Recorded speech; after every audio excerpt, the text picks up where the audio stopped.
On the night of June 1st, 2009, at 1:00 a.m., Air France Flight 447, a state-of-the-art Airbus A330, embarked on a routine journey from Rio de Janeiro to Paris.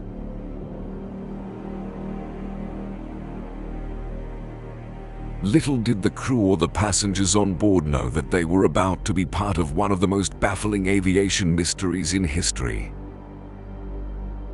At 1:30 a.m., among the 16 passengers and 12 crew members were families, tourists, and professionals, all looking forward to reaching their destinations. Captain Marc Dubois, an experienced pilot, led the flight with the assistance of two co-pilots, Pierre-Cedric Bonin and David Robert, as the Airbus A330 gracefully took off into the starlit sky. The night seemed calm and uneventful. However, unbeknownst to the crew, the ominous signs of trouble were already brewing in the distant darkness. At 2:00 a.m., hours into the flight, as Flight 447 neared the equatorial region of the Atlantic, it encountered an area of severe thunderstorms. The towering cumulonimbus clouds loomed ominously, hiding a menace that awaited the unsuspecting aircraft. Recognizing the storm's threat, Captain Dubois advised the passengers to fasten their seatbelts and redirected the aircraft to avoid the worst of the turbulence. But what lay ahead was unlike anything they could have imagined. At 2:12 a.m., as the aircraft entered the storm's turbulent core, the enscom cabin turned into a chaotic symphony of turbulence, rattling nerves, and terrified passengers. Within seconds, at 2:14 a.m., the airplane encountered a perfect storm of events. Powerful lightning strikes, coupled with intense turbulence, disoriented the pilots, causing the autopilot to disengage. Now, in the midst of the darkness, Flight 447 faced a devastating cascade of errors as chaos erupted inside the cabin. At 2:20 a.m., the aircraft's airspeed indicators malfunctioned, providing erroneous readings. Without accurate speed information, the pilots struggled to make sense of the situation, leading to a fatal series of decisions. In the absence of reliable airspeed data, the pilots found themselves in a state of confusion and disarray. The combination of intense turbulence, lightning strikes, and malfunctioning instruments proved to be a daunting challenge, pushing the aircraft to its limits. The Airbus A330's fly-by-wire system, which had helped make modern aviation safer, was now working against the crew as they struggled to manually fly the aircraft. In the cabin, passengers were enduring the terrifying consequences of the fierce storm. Fear and panic spread through the rows as the aircraft continued to be buffeted by violent winds and lightning flashes, further exacerbating the tense situation. Captain Marc Dubois, an experienced pilot, and his co-pilots, Pierre-Cedric Bonin and David Robert, worked together, trying to regain control of the aircraft. However, the situation continued to deteriorate. With the aircraft's nose pitched up, the stall warning sounded, signaling that the plane was losing lift and altitude rapidly. As the storm raged on, the aircraft entered a high-altitude thunderstorm called a supercell, characterized by violent updrafts and downdrafts. The extreme turbulence caused the aircraft to roll and pitch erratically, contributing to the disorientation of the pilots. During the chaos, the crew's lack of awareness of the aircraft's actual speed worsened the situation. The pilots were making control inputs based on erroneous readings, which exacerbated the aircraft's unstable flight path. As the aircraft struggled to maintain control, it continued its descent through the storm. Inside the cabin, passengers held on for dear life, unaware of the perilous situation unfolding in the cockpit. With the aircraft now in a deep stall, the pilots faced an almost impossible task of recovering. The stall warning persisted, but the crew's efforts to correct the situation were in vain. At 2:14 a.m., just 4 minutes after the initial encounter with the storm, Air France Flight 447 tragically at 2:14 a.m. Just 4 minutes after the initial encounter with the storm, Air France Flight 447 tragically crashed into the Atlantic Ocean, claiming the lives of all 228 people on board. On June 2nd, at 3:20 a.m., a Brazilian Air Force spotted wreckage and signs of oil, possibly jet fuel, strewn along a 5 km band 650 km northeast of Fernando de Noronha Island, near St. Peter and St. Paul Archipelago.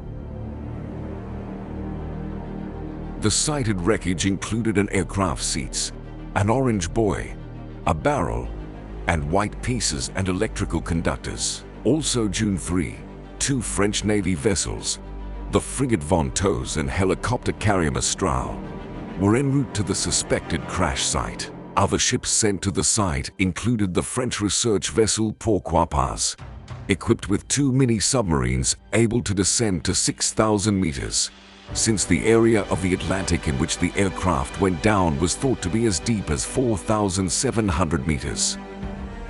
On June 5, 2009, the French nuclear submarine Emeraude was dispatched to the crash zone, arriving in the area on the 10th. Its mission was to assist in the search for the missing flight recorders or black boxes that might be located at great depth.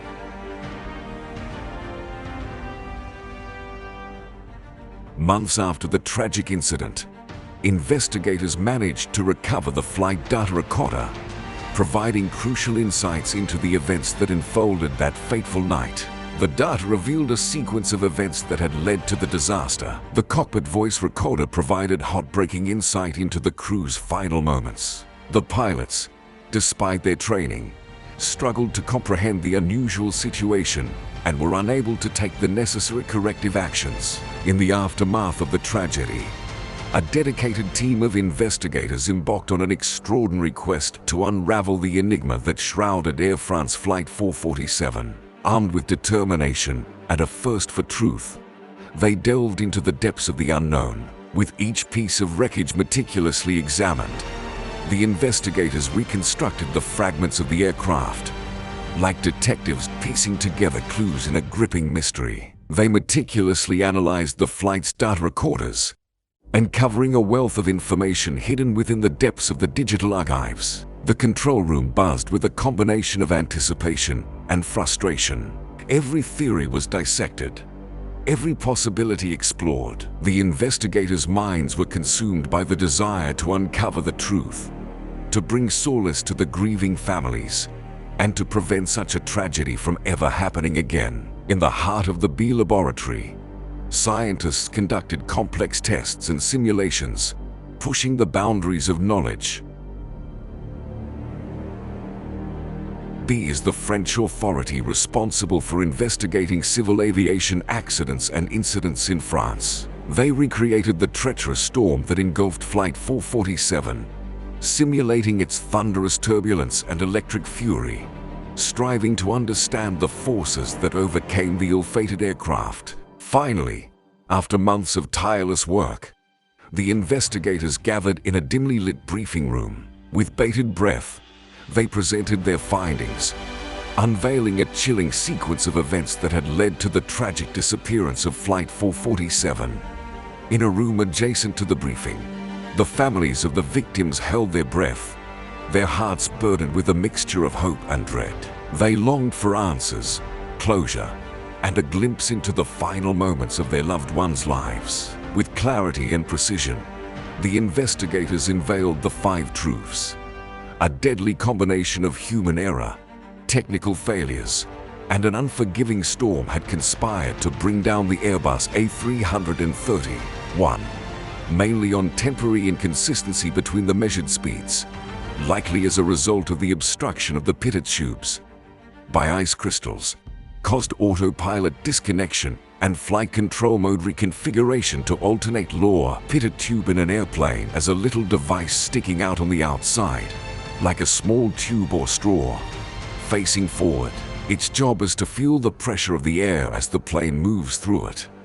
This system helps the plane know how high it is above the ground. As the plane goes up or down, the static pressure changes, and that change is used to determine the altitude. It tells pilots how fast they're going through the air and how high above the ground they are, helping them fly safely and navigate their journey. So, the pitot tube is like the plane's speedometer and altitude indicator. When ice crystals obstruct the pitot tube on an aircraft, it can lead to significant issues with the airspeed measurement system.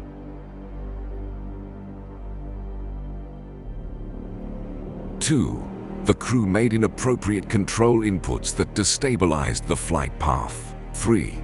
The crew failed to follow appropriate procedure for loss of displayed airspeed information. 4. The crew were late in identifying and correcting the deviation from the flight path. 5. The crew lacked understanding of the approach to stall. 6. The crew failed to recognize the aircraft had stalled and consequently did not make inputs that would have made recovering from the stall possible. It was a devastating realization, yet it marked a significant step towards understanding the depths of the tragedy. While the answers could not erase the pain and loss, they brought a sense of closure to the families. The truth, no matter how painful, allowed them to begin the healing process and remember their loved ones with a measure of peace. But the investigation did not end there. The relentless pursuit of safety pushed the investigators to delve deeper into the details, to propose reforms, and to advocate for change within the aviation industry. Their mission was clear: to ensure that the legacy of Flight 447 would be one of progress and prevention. The tragic loss of Air France Flight 447 forever changed the aviation industry.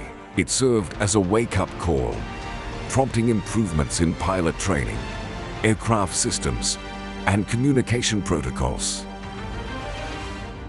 The tireless efforts of the investigators served as a testament to the unwavering commitment to safety and the unwavering determination to prevent such a tragedy from occurring again.